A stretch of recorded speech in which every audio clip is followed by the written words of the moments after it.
Hi, we are doing series of video lectures on digital communication.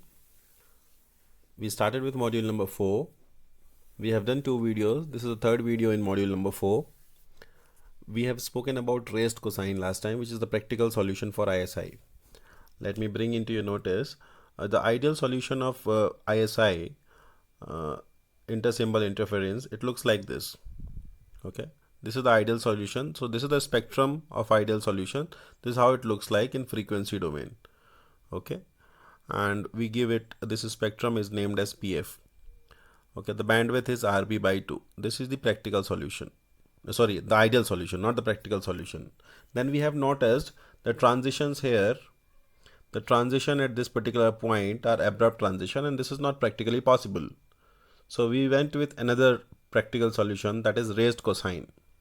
So in raised cosine spectrum, what we have done, we have created a spectrum something like this. Okay, so I'm going to make it more proper. So we have created a spectrum something like this. Okay, and so instead of abrupt transition, we have is gradual transition. Okay, this kind of waveform is called raised cosine waveform. Okay, now we have seen that here bandwidth was more than B naught, more than RB by 2. So for practical solution, you require a bandwidth which is greater than the ideal bandwidth RB by 2. So in order to conserve the bandwidth, we have another Nyquist criteria which is called correlative coding. Okay, correlative coding, what we do is that we have seen in the previous video. To know more about that, you can see the previous video. In correlative coding, we deliberately introduce ISI in controlled manner. Okay, so we try to choose pulses, adjacent pulses, in such a way that we have wider pulses. Instead of TB, pulse duration of with TB, we should have a wider pulses. So if we have wider pulses, then their spectrum, the bandwidth is going to be smaller or the shorter.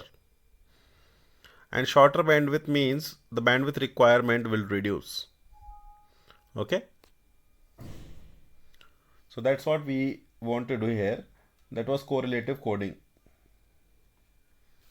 Okay, let me take you here back.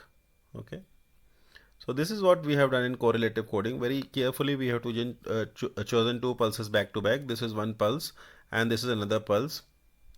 They are designed such a way that the pulse width, now if you can see it here, the pulse width instead of TB, it has increased to twice of TB. So larger is the pulse width, smaller will be the bandwidth. So the bandwidth requirement that have increased in raised cosine will come back to the normal. Okay, so if we have a larger pulse width, so this kind of pulse, you see both are same thing. What happened at t is equal to 0, the amplitude is 1. At t is equal to TB, the amplitude might add up of this pulse, the dotted one and the regular, it might become greater than 1. And at twice of TB, it is 0. So this is the same thing, both are same thing. Okay, these both are same thing. Now this pulse is called duobinary pulse. Okay, so since there are two pulses involved, see why I'm saying pulses again and again, because they are in time domain, they are not in frequency domain. And ISI can only be removed if we properly shape our pulses in time domain. Alright, so this is one of the idea, to shape pulse in a such a way so that the overall overall pulse width, if you can see it here, overall pulse width, wait for a second, overall pulse width will increase from TB to twice TB, so bandwidth will reduce. Okay, we're going to see this, how do we generate it, what are the system, what are the arrangement to generate it. So this is a very simple arrangement, you can see it here. What we have done is we have taken the input binary data, as you can see, and then done pulse amplitude modulation so that the binary data looks like some form of waveform, NRZ waveform or RZ waveform, whatever kind of waveform you can choose. So any line code you can choose. So AK will be basically pulse amplitude modulation of BK. Okay, and then two pulses. If you can see in the previous figure, there were two pulses, right? Okay, these pulses, one in the regular line and one in the dotted line. Dotted line, regular line, two pulses have been. And what is the delay between them? The delay between both the pulses is TB. So 2 TB minus TB. So we're going to select two pulses like this. So AK represents one pulse and the delayed version of AK represent another pulse. So AK plus AK minus 1 is going to give you CK, and CK is a duobinary pulse. This is the transmitter part right now here. So we're going to discuss about the transmitter part for the time being, and then we'll go for the receiver part. First of all, we'll see how do we generate this waveform, duobinary, or you can say duobinary pulse. Basically it's called duobinary signaling also sometimes. Okay, so let us see to it. All right, so let us see this in more mathematical form or in equation form, our duobinary pulse CK. All right, so you can see here, first of all, let me go back to the diagram now again. You can see AK is pulse amplitude version of PK, not just pulse amplitude, binary pulse amplitude, since it is digital communication. So AK is basically BK, PAM times of BK. So that's what we can write here straight away, that AK is PAM times of BK.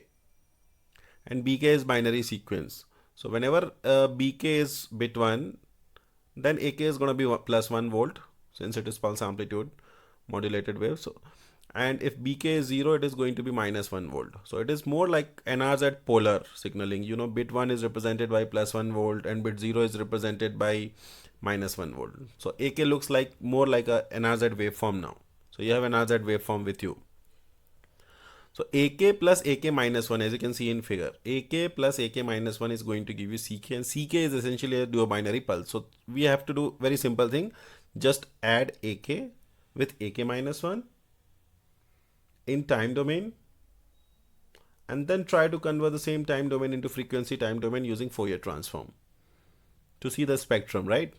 All right, so what is just now I have told you, CK is AK plus AK minus 1. Now AK is the pulse represented by PAT. Okay, see, just to tell you again. Okay, so AK here. All right, so this is AK. Let me take, so AK has been chosen something like this. Okay, AK, it is represented by the pulse PAT in time domain. Okay, and AK minus 1, the delayed version of it. Okay, it is given by this pulse, this waveform. Okay,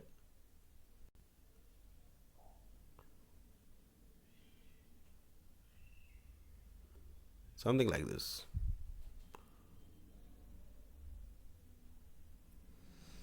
Okay, so this here, this is AK minus 1. Okay, which is equal to PA T minus TB. All right, so this is at 0, this is here at TB. Okay, and this is twice of TB, like this. Okay, now you can see at every other possible place, at this point everything cancelled, at this point everything cancelled, at this point everything cancelled. So ultimately you will end up getting a waveform, okay, something like this.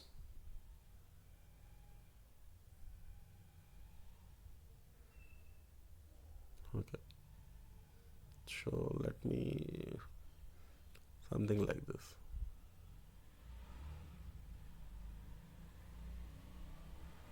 Okay, so this is going to be at 0, the value is going to be 1, and at TB the value is going to be 1, at twice of TB it is going to be 0, and between 0 to TB it will be greater than 1. So now the overall width, our goal was to increase the pulse width, so overall width is now twice of TB. and this is called Ck, and I'm going to give Ck as P of t. So hope you have understood what I'm trying to do. This is everything is happening in time domain. Okay, so let us go back, see to it. So I have Ck, which is combination of Ak plus Ak minus 1. Ak is represented by Pat, Ak minus 1 is Pat minus Tb, which is given by Pt. We have taken the Fourier transform, so Pt became Pf, then Paf plus, since there is a shift in time, so whenever you have shift in time, okay, a displacement in time, then in frequency domain you have to multiply with the same displacement, a negative exponential. Okay, so we got this, we can take Paf common, it becomes 1 plus e raised to minus j2 pi ft. Now we have seen that Pat basically was a sinc function. Just now we have drawn it. So the sinc function Fourier transform, if you want to take, then Paf is going to be a rectangular function. So Paf will look like something like this. Let me pull the board again. So if Pt, that Ak was like this, okay, so its Fourier transform, this was Pat or Ak, whatever you want to say. Okay, AK is basically, it is in terms of NRZ waveform, but the waveform is looking like this. Now this is Pat, Fourier transform will look like this. For a sinc, we got a rectangular function, its bandwidth is going to be RB by 2, 0, the amplitude is going to be TB, and this is basically PAF. If it is not clear, I'm going to do it again. Okay, so for PAT, you're going to get PAF, capital PAF.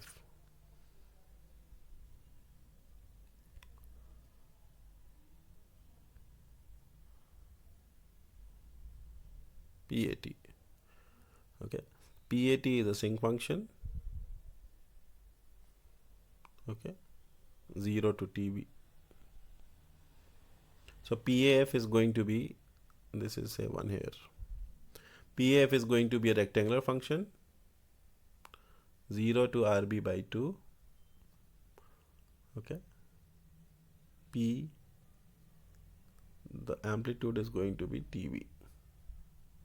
Alright, I hope you have understood.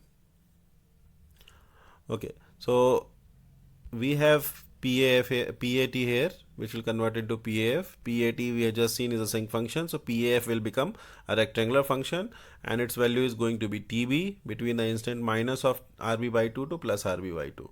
So okay, I'm going to put the value of PAF, which is TB. So once you put it, you can see in the orange box, this is what you got. So this is the final spectrum of duobinary pulse, the spectrum of duobinary pulse. You can further do mathematical modification by just taking e raised to minus pi j ftb outside. So the same equation number 5 can be remodified like this to convert this into trigonometric function. So e raised to j plus e raised to minus j divided by 2 is nothing but a cosine function. So we're gonna see that. So we have converted here, as you can see here, it becomes twice of cos pi ft. So what we can do is we can take the amplitude here, the magnitude and the phase response. So magnitude response is twice of TB. This becomes 1 e raised to minus, the magnitude of this is 1. Cos j should not be there. I don't know why there's a typing error, I think. Cos pi ftb. And the phase is straight away given here. This is the phase, minus pi ftb. So we can plot here. Okay, we can plot the magnitude for f is equal to RB by 2. If I put RB, what is the relation between RB and TB? TB is equal to 1 by RB. So 1 by RB is equal to TB. So if I put f is equal to RB by 2, RB by 2 will become 1 by 2 TB. So TB and TB will cancel. Okay. Okay. So what you'll end up getting is pi by 2. What is the value of cos pi by 2? This j is not there. This is a typing error. Please correct it. So cos of pi by 2 will become 0. So at RB by 2 and at minus RB by 2, the amplitude, the magnitude is going to be 0. At f is equal to 0, cos 0 is 1. So the amplitude is going to be how much? Twice of TB. So I have not written here, you can write here, the amplitude is going to be twice of TB. So this is a problem here. This is a presence of DC component. At 0 frequency, you should not have any value of magnitude. That is not desirable, okay, for DO binary pulse. So this is one problem here with DO binary pulse. Phase spectrum, you can see it clearly. If you put f is equal to RB by 2, RB is equal to 1 by TB. So TB will cancel, you will get minus pi by 2. So if you put f is equal to positive RB by 2, you're going to get minus pi by 2. If you put minus RB by 2, you're going to get plus RB by 2. So this is a simple phase thing. Okay. Now you have equation. If you see equation number 5 again, let us go back to equation number 5. It is in the red box, the orange box. This is the spectrum in frequency domain of DO binary pulse. If you want in time domain, you have to take inverse Fourier transform. So a simple way to take inverse Fourier transform, okay, it is to integrate from minus RB by 2 to plus RB by 2. This is what we got, equation number 5, into e raised to basic definition of inverse Fourier transform. We'll end up getting sinc function, sinc RBT plus sinc RB. So we have one pulse, okay, we have one pulse which goes from minus RB by 2 to plus RB by 2. We'll get one sinc function. Another pulse also with t minus TB, since there is an exponential function which is going to produce certain shift, okay. So we have another sinc function. So finally we got our DO binary pulse. That's what we have discussed in the beginning of this, that this is a DO binary pulse. So the time domain representation looks like this. The frequency domain representation looks like this, or equation number 5 is also fine, okay. So this is the simple explanation of DO binary pulse, okay. Now there's a problem here. The major problem here is the presence of this DC component. How do we get rid of this DC component? To do that, we have another kind of pulse that is called modified DO binary pulse, okay. And it is nothing different or nothing great. The only problem that we are facing of a DC component can simply be eliminated by just creating, instead of having 1 bit delay, if we create 2 bit delay, we can get rid of it. Or since it is a cosine function, we have some value at 0. If we convert this cosine function into sine function, and sine 0 value is 0, so we'll have a better benefit. All right.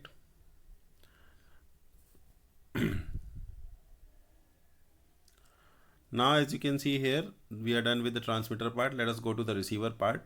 This was the transmitter here, okay. This complete thing was a transmitter.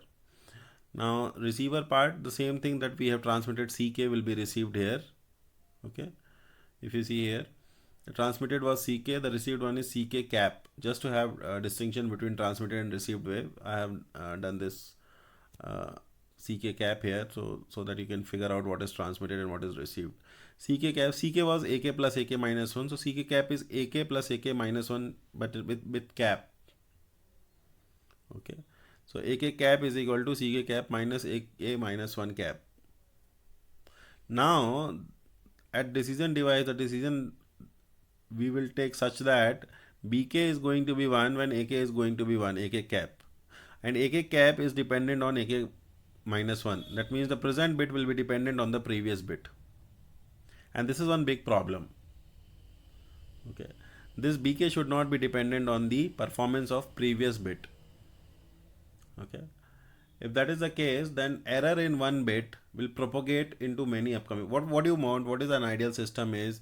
An ideal system is if there is 8 bit and any one bit got corrupted, in the received also you should get only 1 bit at corrupted bit, okay. So during the transmission, if 1 bit has been corrupted, in the receiver there should be only 1 bit that should be changed or corrupted. But if we are using DO binary pulse, okay, then any 1 bit of change can result. So if any 1 bit will change, but if you are using DO binary pulse, okay, any 1 bit that gets corrupted during the transmission will result in propagation of the error, and all the upcoming bits will be affected by it. So it is going to cost you more. A single bit error will result into multiple bit error. To get rid of it, we use a system called precoder. As I mentioned here, you can just involve a precoder at the front end of the DO binary signaling. Okay, so if you use a precoder, this problem will not persist. Okay,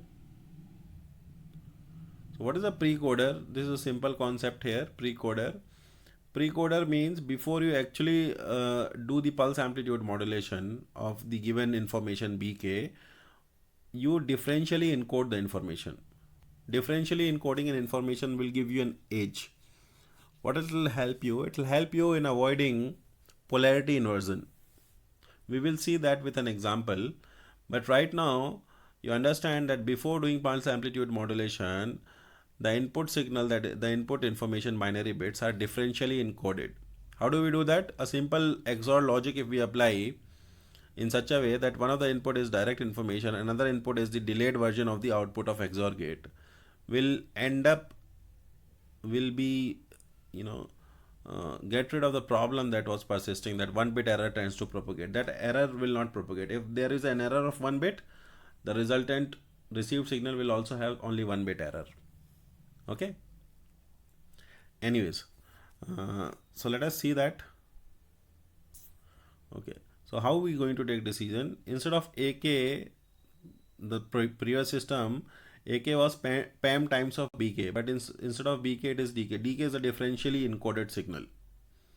So same thing, signal is AK is more dependent on the differentially encoded signal instead of directly the information. If you can see here, right? AK is now dependent on the differentially encoded signal, which will help in polarity inversion, because differentially encoded signal is immune to polarity inversion. Okay, how are you going to take decision in the receiver signal?